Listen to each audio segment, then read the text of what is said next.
Hello friends, आज हम पढ़ेंगे जैन धर्म।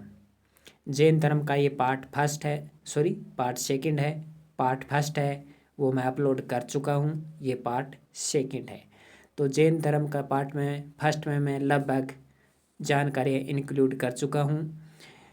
कुछ जानकारी हैं, कुछ तथ्य हैं जो कि शेष रह गए थे, वो इस पार्ट में हम देखने वाले हैं। तो पार्ट फर्स्ट ज़रूर देखिएगा, क्योंकि उसमें बहुत सारे क्वेश्चंस 55 क्वेश्चंस मैंने इंक्लूड किए हैं। तो शुरू करते हैं। अब हम देखते हैं जैन धर्म से संबंधित जो कि जानकारियाँ बच गई थी, इस पार्ट सेकंड में देखते हैं जैन धर्म।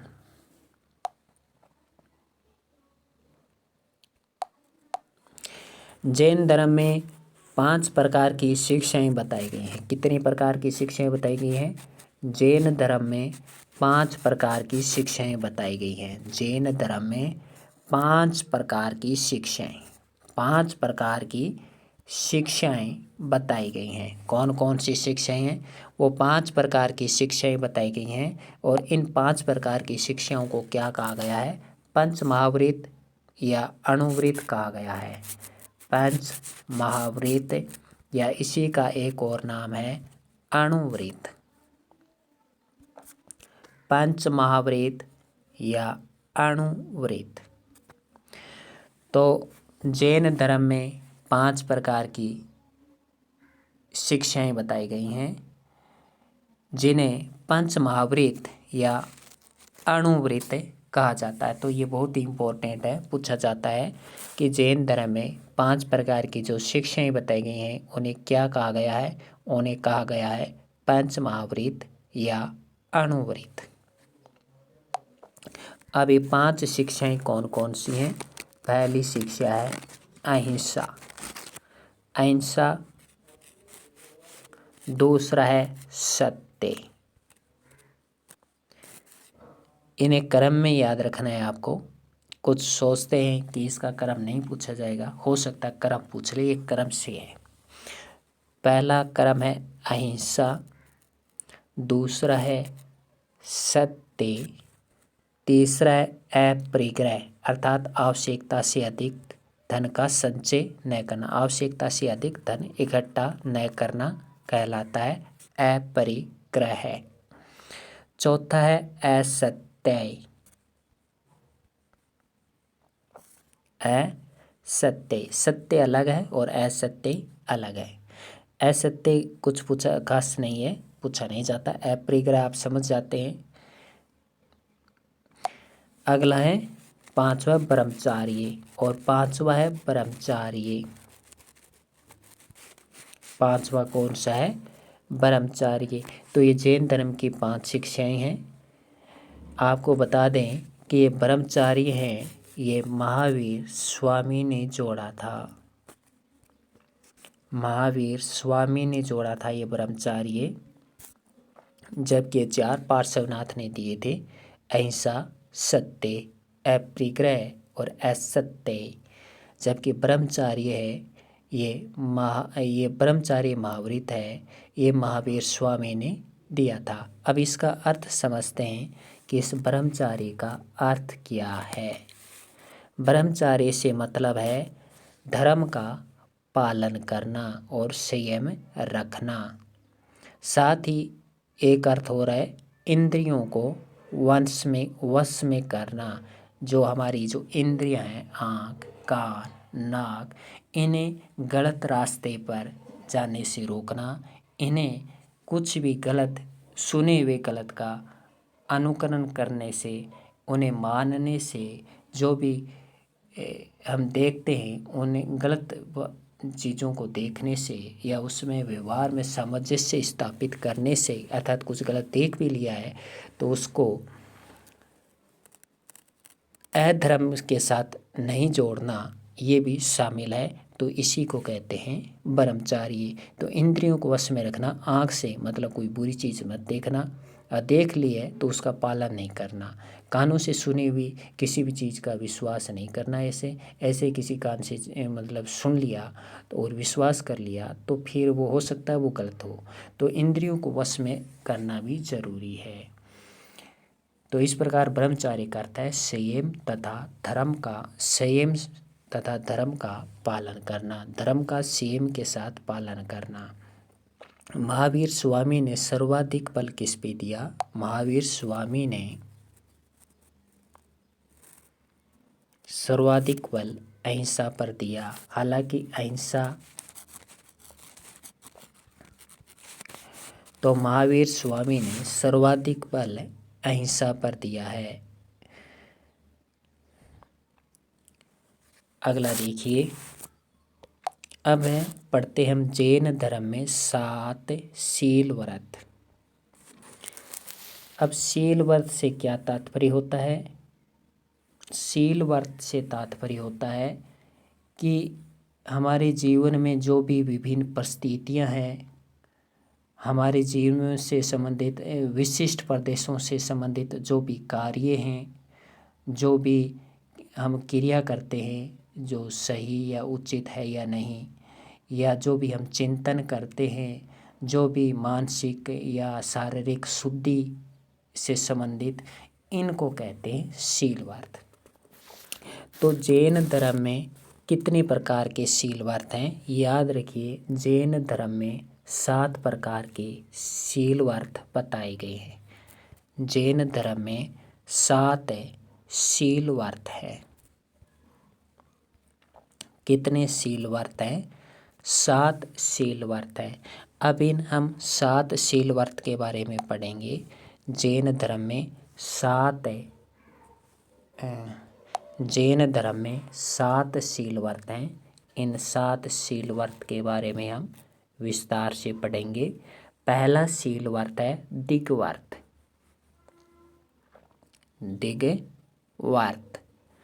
दिग्व्रत से तात्पर्य है अपनी क्रियाओं को, हम जो भी क्रियाएं करते हैं, अपनी क्रियाओं को विशेष परिस्थितियों में नियंत्रित करना।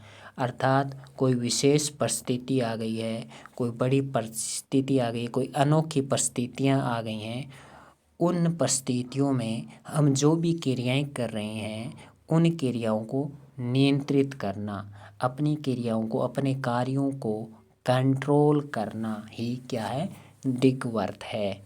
तो एक बार फिर से सुनिए, दिग्व्रत क्या है?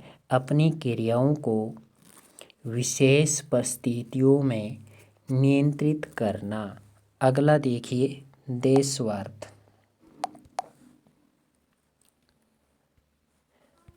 देशव्रत क्या है? देशव्रत से तात्पर्य है अपने कार्य कुछ विशिष्ट प्रदेश तक सीमित रखना। अपने कार्य कुछ विशिष्ट प्रदेशों तक सीमित रखना। अपने कार्यों को अपने जो कार्य हैं कुछ विशिष्ट प्रदेश तक ही सीमित रखने। जैसे जैन धर्म के जो कार्य हैं वो कुछ विशिष्ट प्रदेश तक ही सीमित हैं। जैन धर्म के कार्य कुछ विशिष्ट प्रदेशों तक ही सीमित हैं, सभी जगह नहीं हैं।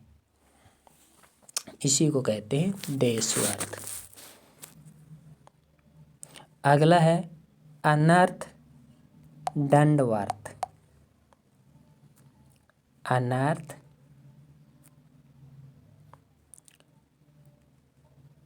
दंडव्रत। अनर्थ दंडव्रत का अर्थ है बिना कारण के अपराध न करना और बिना कारण के किसी को दंड न देना। यानी बिना कारण के कोई अपराध न करना, यानी जब बिना कोई कारण ही ना हो तो उस बिना कारण के कोई अपराध न करना कहलाता है अनर्थ दंडव्रत। और दंड न देना, अगर कोई कारण ही नहीं है तो वो अपराध क्यों करेगा, उसको दंड क्यों मिलेगा? तो बिना कारण के अपराध न करना और किसी को बिना कारण के दंड न देना, सजा न देना अनर्थ दंडव्रत है। अब हम चौथा शीलवर्त देखते हैं। चौथा शीलवर्त है सामयिक शीलवर्त।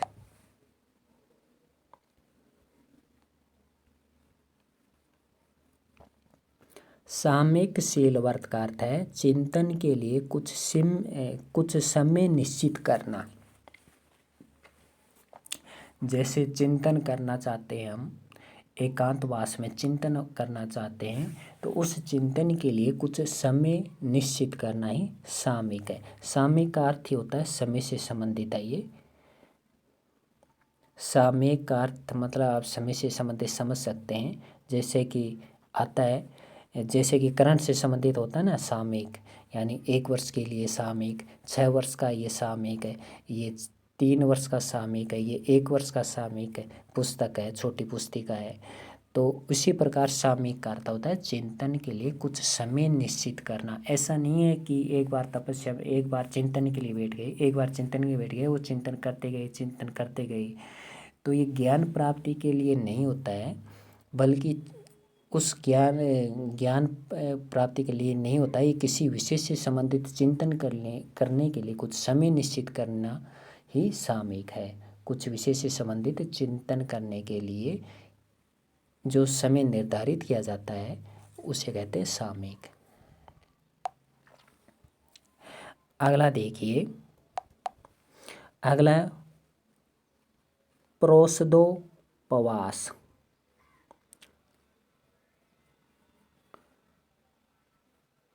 प्रोसदोपवास क्या है? प्रोसदोपवास का मतलब है मानसिक एवं कायिक यानी शारीरिक शुद्धि के लिए उपवास करना। यहाँ पे आप देख सकते हैं प्रोसद प्लस उपवास, तो ए प्लस उ हो गया, प्रोसद प्लस उपवास यानी प्रोसदोपवास, अर्थात मानसिक व कायिक शुद्धि के लिए उपवास करना। उपवास सिर्फ कायिक शुद्धि के लिए ही नहीं बल्कि मानसिक शुद्धि के लिए भी उपवास करना। तो शारीरिक तथा मानसिक शुद्धि के लिए उपवास करना प्रोसदोपवास कहलाता है। अगला देखिए उपभोग। उपभोग, उपभोग से तात्पर्य है उपभोग प्रतिबोध। यहाँ पे लिख देता हूँ उपभोग प्रतिबोध।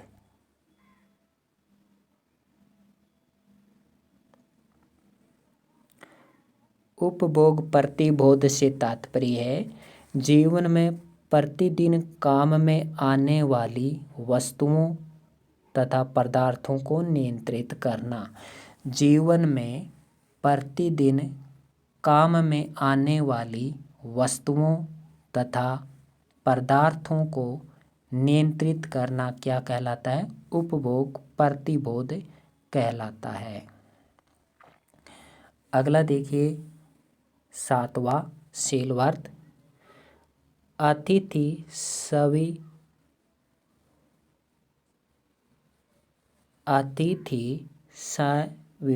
संविभाग, अतिथि सविभाग।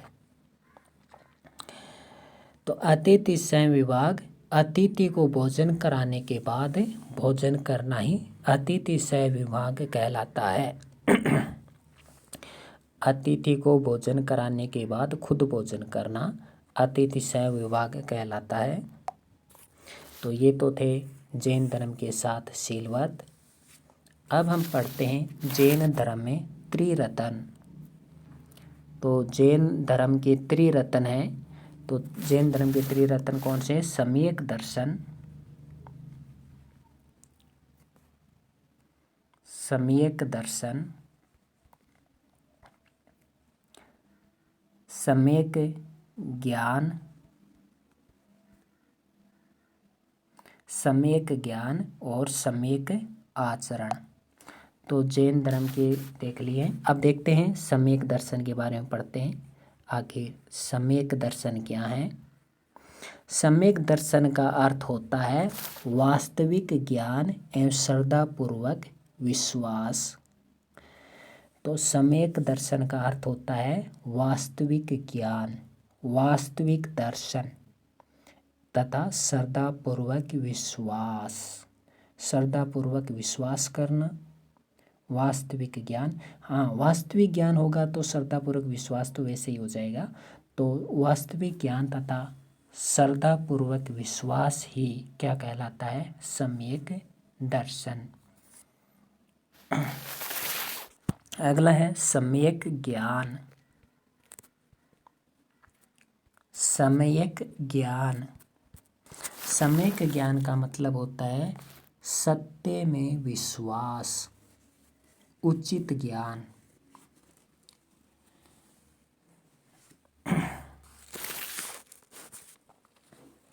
तो सत्य में विश्वास, सम्यक ज्ञान का मतलब होता है सत्य में विश्वास। सम्यक दर्शन का मतलब होता है वास्तविक ज्ञान एवं श्रद्धापूर्वक विश्वास। और सम्यक दर्शन होता है सत्य में विश्वास, उचित ज्ञान, यानी वास्तविक रूप से जो ज्ञान प्राप्त हुआ है वो ज़्यादा उचित है। यह है सम्यक ज्ञान। अब अगला है सम्यक आचरण। सम्यक आचरण, इसका अर्थ होता है सांसारिक विषयों से उत्पन्न सुख दुख के प्रति समभाव। सांसारिक विषयों से जो सुख दुख उत्पन्न हुए हैं उनके प्रति समभाव रखना ही सम्यक आचरण है। यानी सुख दुख के प्रति हमें किस तरह से व्यवहार करना है, किस तरह से हमें बर्ताव करना है, यह है सम्यक आचरण। अब हम देखते हैं जैन धर्म में ज्ञान के प्रकार। जैन धर्म में ज्ञान के प्रकार, तो 5 प्रकार बताए गए हैं जैन धर्म के अंतर्गत। और ये 5 प्रकार जो इस प्रकार हैं, हम देखते हैं जैन धर्म में कौन कौन से प्रकार हैं 5 ज्ञान के। तो जैन धर्म में ज्ञान के 5 प्रकार हैं। पहला है मति। मति, मति से तात्पर्य है इंद्रिय जनित ज्ञान, यानी इंद्रियों से प्राप्त ज्ञान क्या कहलाता है? मति कहलाता है। तो इंद्रिय जनित ज्ञान, मैं यहाँ पे लिख लेता हूँ, इंद्रिय जनित ज्ञान। इंद्रिय जनित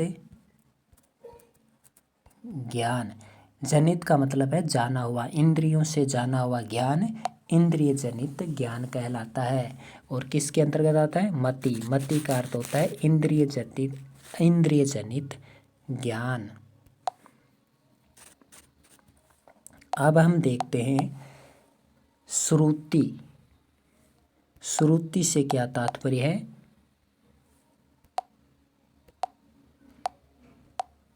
श्रुति, श्रुति से क्या तात्पर्य है? श्रुति से तात्पर्य है अहंकार का अभाव। जिसमें अहंकार नहीं हो उसे कहते हैं श्रुति। जिसमें अहंकार नहीं हो उसे कहते हैं श्रुति। और जिसमें इंद्रिय जनित ज्ञान है, इंद्रियों से प्राप्त ज्ञान है, उसे कहते हैं मति। अब देखते हैं अगला अवधि। अवधि का मतलब होता है दूर देश का ज्ञान। अवधि का मतलब होता है दूर देश का ज्ञान, यानी कहने का तात्पर्य है ऐसा ज्ञान जो बहुत दूर दूर तक फैला हुआ है, जो बहुत दूर है वो ज्ञान।